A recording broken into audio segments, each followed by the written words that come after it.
रहो, धनवान बनो। और धनवान बनने का फार्मूला आज आपको बता देता हूं।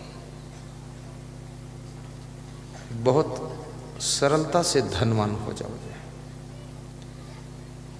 24 घंटे से ज्यादा समय किसी को मिला नहीं है। अपने घंटों का सदुपयोग करो, मिनट का सदुपयोग करो। व्यर्थ में आपका मिनट भी नहीं जाना चाहिए, कोई घंटा भी निरर्थक नहीं बीतना चाहिए।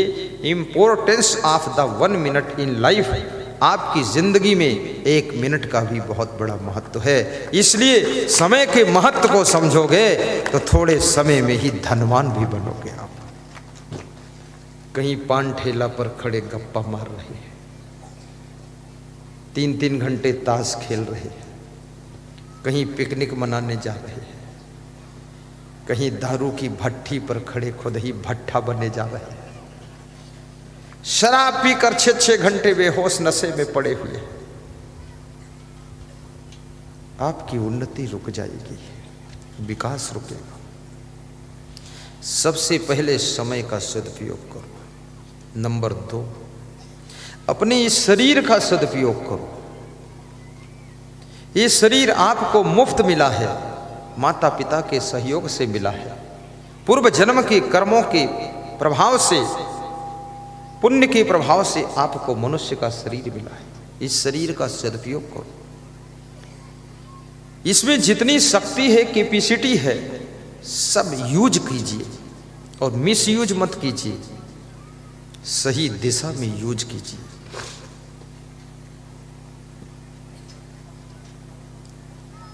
फिर तुम धनवान बनोगे। अपनी बुद्धि का भी सदुपयोग कीजिए, वाणी का सदुपयोग कीजिए और सुंदर स्वभाव बनाइए। स्वभाव बनाने में पैसे तो नहीं खर्च होते हैं, लेकिन सुंदर स्वभाव के प्रभाव से पैसे जरूर आते हैं। इसलिए सुंदर स्वभाव बनाइए, पवित्र चरित्र बनाइए। चरित्र को पवित्र करने के लिए कोई पैसे नहीं खर्च होते हैं, लेकिन जिनका चरित्र पवित्र है वे किसी भी फील्ड में एंट्री होते हैं तो वहां उच्च शिखर पर पहुंचते हैं। इसलिए चरित्र को भी अच्छा बनाइए और व्यवहार साफ सुथरा रखिए। किसी का पैसा लो तो उसको वापस दो, ठग मत बनो।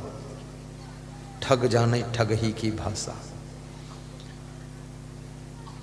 अभी पिछले गांव में मैं प्रवचन कर रहा था तो एक पूर्व विधायक का हमने नाम लिया, आया थे वो, तो बाद को लोगों ने कहा कल इसका नाम मत लेना। तो हमने कहा क्यों?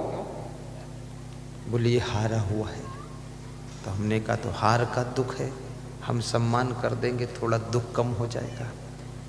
बोले हारा भी है और कम से कम 200-400 लोगों को ठग चुका है। ये बड़ा भारी ठग है, इसका नाम सुनते ही खून खौल जाता है। तो हमने कहा खून खौल जाए तो उसमें पूड़ी डाल दो, पक जाएगी। तेल खौलता तो पूड़ी पकती है, खून खौल रहा। बोले गुस्सा आती है इसका नाम सुनते ही, ये आदमी ठीक नहीं। फिर आपके पवित्र मुख से इतने गलत आदमी का नाम शोभा नहीं देता है। तो मैंने कहा तो भूल हो गई। बोले भूल की क्षमा मांगो। हमने कहा चलो कोई बात नहीं, माफ़ कीजिएगा। मेरे को भी क्षमा मांगना पड़ता कभी कभी, और मैं तो कभी कभी गलती नहीं करता हूँ, फिर भी क्षमा मांग लेता हूँ। ऐसे बोल देता हूँ क्षमा कीजिएगा, आपसे एक बात कहना चाहता हूँ। तो बोलता कहो, बस कह देता हूँ। क्षमा कीजिएगा ऐसा बोलने में फर्क क्या पड़ता है? भाषा सीखिए, क्षमा कीजिएगा। कोई मेहमान आ जाए उससे कहो आइए बैठिए पधारिए, 1 गिलास पानी पिलाओ, फिर कहो क्षमा कीजिएगा आपका स्वागत पूरा नहीं कर पाए हम। इतनी बातों से खुश हो जाएगा। यदि कहो कि हम तुम्हारा बहुत स्वागत किए हैं, स्टैंडर्ड चाय पिलाए हैं, लंबे गिलास में दूध पिलाए हैं, 3 कोने का समोसा खिलाए हैं, ऐसा स्वागत कोई कर ही नहीं सकता है, मेहमान नाराज हो जाएगा। भले ही अच्छा, हाँ बोलो, मैं रुक जाऊंगा। कभी कभी जय बोलने वाले भी जोश में, मैं भी जोश में रहता हूं। क्षमा मांगने वाला बड़ा होता है और क्षमा करने वाला उससे भी बड़ा होता है। आपकी पत्नी से भी कोई गलती हो जाए 3 बार तो उसे क्षमा कीजिए। पति से भूल हो जाए 3 बार उसे माफ कीजिए।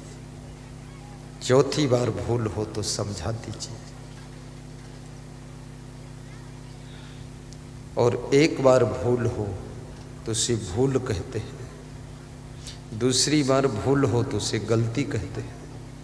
तीसरी बार भूल हो तो उसे अपराध कहते हैं। और बार बार भूल हो तो उसे पाप कहते हैं। और पाप का फल भोगना पड़ता है। इसलिए बार बार भूल मत करें। भूल से तुम्हारी प्रतिभा कमजोर होती है। ज्यादा गलती करने से तुम्हारा प्रभाव खत्म होता है। और गलतियों में ही जिंदगी को झोंक देने से तुम्हारा ग्राफ 0 पर चला जाता है। इसलिए कोशिश कीजिए कि गलतियों से मुक्त जीवन बनाइए। भूल मत करो। और यदि भूल हो जाए तो विनम्र होकर के क्षमा मांग लो। हर स्त्री को चाहिए कि महीने में 2 बार अपने पति से क्षमा मांग ले। कितनी स्त्रियां हैं जो अपने पति से कभी क्षमा मांगती हैं? हाथ ऊंचा करके बताएं। हाँ, 10-15 है, 50 है। कितने पुरुष हैं इनको महीने में 1 बार अपनी पत्नी से कहना चाहिए कि देवी जी, कोई भूल से गलती होती हो, आपको दुख होता हो, क्षमा करना। कितने पति है ऐसा? 1 2 है, 10-20 है, पर थोड़ा शर्माता है इसलिए कहता नहीं है।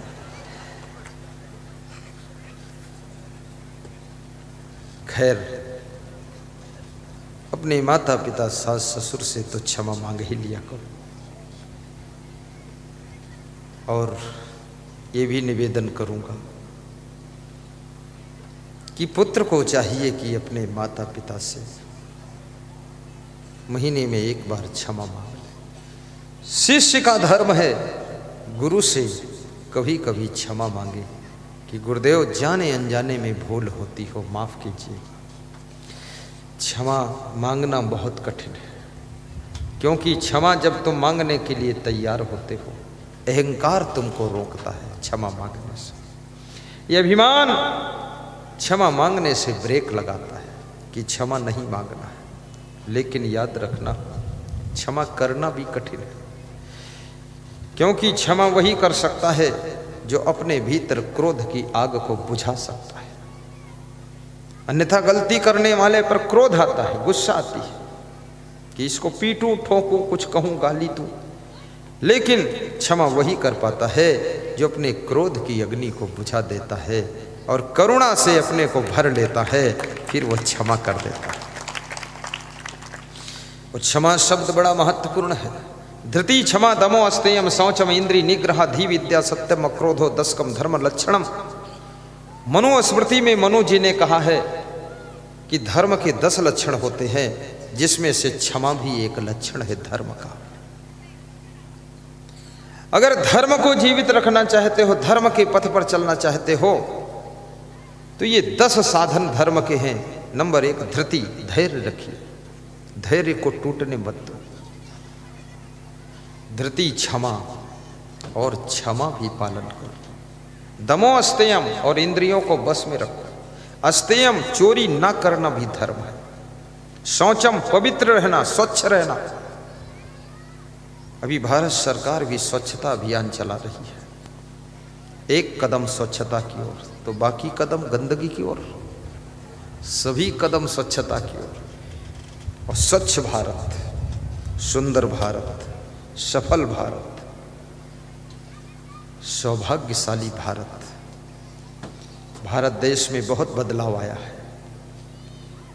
आज के 10 साल 20 साल पहले जो भारत देश था, अब नहीं। यहाँ के लोगों की चेतना जागृत हो चुकी है। अब लोग कचरा फेंकने से पहले थोड़ा सोचते जरूर हैं कहाँ फेंकूं, इतना फर्क पड़ा। और शौचम यानी पवित्रता धर्म की जान है, और जिसके घर में पवित्रता रहती है उसके घर में लक्ष्मी निवास करती है। यदि तुम चाहते हो कि मैं धनवान बनूं तो अपने घर को पवित्र रखो, बर्तन साफ सुथरा रखो, कपड़े साफ सुथरा पहनो, गाड़ी साफ सुथरा रखो, अपना मुंह भी साफ सुथरा रखो, रजाई गद्दे भी साफ सुथरा रखो।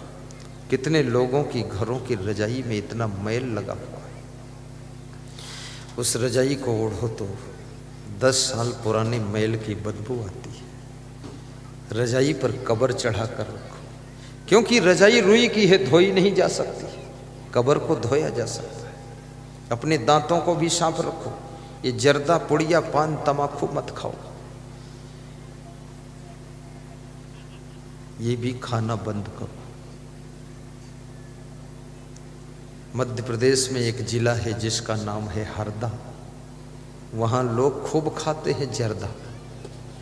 हरदा, ये जर्दा खाने से दांत खराब होते हैं, आंत खराब होती है। तंबाकू भी मत खाइए, तंबाकू जो खाते हैं तिनके गिरते दांत, पाचन क्रिया बिगड़ती, सड़ जाती है आंत, सड़ जाती है आंत की थू थू थूकत बंदा, और जहाँ बैठे तहाँ गंदा, घर आंगन दीवाल जहाँ बैठे तहाँ गंदा। थोड़े में कह दिया दोष ज्यादा क्या आंकूं, और जल्दी दीजे छोड़ यार खानी तंबाकू, खानी तंबाकू मत खाना। बचपन में तुम कोई तंबाकू नहीं खाते थे, मांस मछली अंडा नशा शराब कुछ नहीं लेते थे, पुड़िया बीड़ी सिगरेट नहीं लेते थे। कितना सुंदर तुम्हारा चेहरा था, कितनी सुंदर ओंठें थी, कितनी सुंदर आंखें थी, और जवानी में प्रवेश किया तो इन सब व्यसनों में भी प्रवेश कर गए। आपकी शक्ल भी बिगड़ गई, आपकी आंखों का रंग बिगड़ गया, होठों का रंग बिगड़ गया, चेहरे का कलर बिगड़ गया। इसलिए मैं निवेदन करूंगा, ऐसा वैसा खाना बंद करो, इस शरीर को मंदिर समझो। जिसको देवता लोग पाने के लिए तरसते हैं वो शरीर आपको प्राप्त हुआ है। ये शरीर मोक्ष के लिए मिला है, ये जर्दा खाने के लिए नहीं मिला। पैसे भी बर्बाद मत करो व्यसन और बुराइयों में।